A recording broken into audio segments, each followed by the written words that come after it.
বদরগঞ্জে পুকুরের পানিতে বিষ মিশিয়ে আনুমানিক 10 লক্ষ টাকার দেশীয় মাছ ধ্বংস করেছে দুর্বৃত্তরা।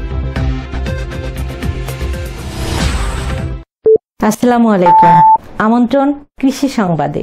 আপনাদের সাথে আছি আমি শারমিন মিনা। এতক্ষণ শুনছিলেন সংবাদ শিরোনাম, এখন ডেস্ক থেকে বিস্তারিত। রংপুরের বদরগঞ্জে রঞ্জিত কুমার নামের এক জেলের পুকুরের পানিতে বিষ মিশিয়ে আনুমানিক 10 লক্ষ টাকার দেশীয় জাতের মাছ ধ্বংস করেছে দুর্বৃত্তরা। পুকুরের পানিতে কে বা কাহারা বিষ মিশিয়েছে তা সঠিক তথ্য প্রমাণের অভাবে আপাতত কাউকে দোষী শনাক্ত করতে পারছেন না মৎস্য চাষী রঞ্জিত কুমার। তবে তার দাবি, শত্রুতামূলকভাবে হীন স্বার্থকে চরিতার্থ করতে কেবল এ ধ্বংসযজ্ঞ চালিয়েছে বলে তিনি ধারণা করেছেন। ঘটনাটি ঘটেছে উপজেলার লোহানীপাড়া ইউনিয়নের 2 নং ওয়ার্ডের ভেড়ভেড়ির বিল নামক স্থানে। রঞ্জিত কুমার একই ইউনিয়নের মাদাইখামার জেলেপাড়া গ্রামের একজন স্থায়ী বাসিন্দা।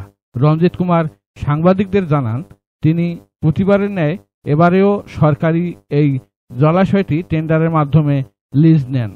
সরকারি এই জলাশয়টি তিনি বারবার লিজ নেয়ার কারণে এই ধ্বংসযজ্ঞ চালিয়েছে বলে অনেকেই ধারণা করছেন।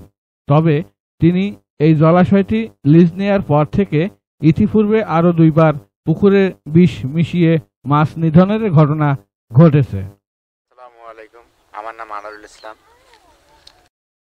ঘন্টা 2 আমি ছিলাম এখানে, দেখলাম খেলা যেভাবে মাছ গেলে গ্যাস বড়ি না 10 কেজি হবে।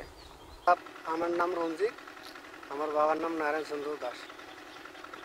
এই ইতিপূর্বে আমরা তো মৎস্যজীবী, এই মাছ টাছ পালি আমরা চলি, মাছ টাছ পালি খাই, মাছ টাছ পালি চলি। সরকারি ডিগ্রি লিজ নিছি, মাছ চাষ করি। এখন এই এলাকার লিজ নেওয়ার কতদিন হয়? লিজ নেওয়ার তো আরো 6 বছর থেকে আছি। 6 বছর থেকে আছেন? 6 বছর থেকে আছি।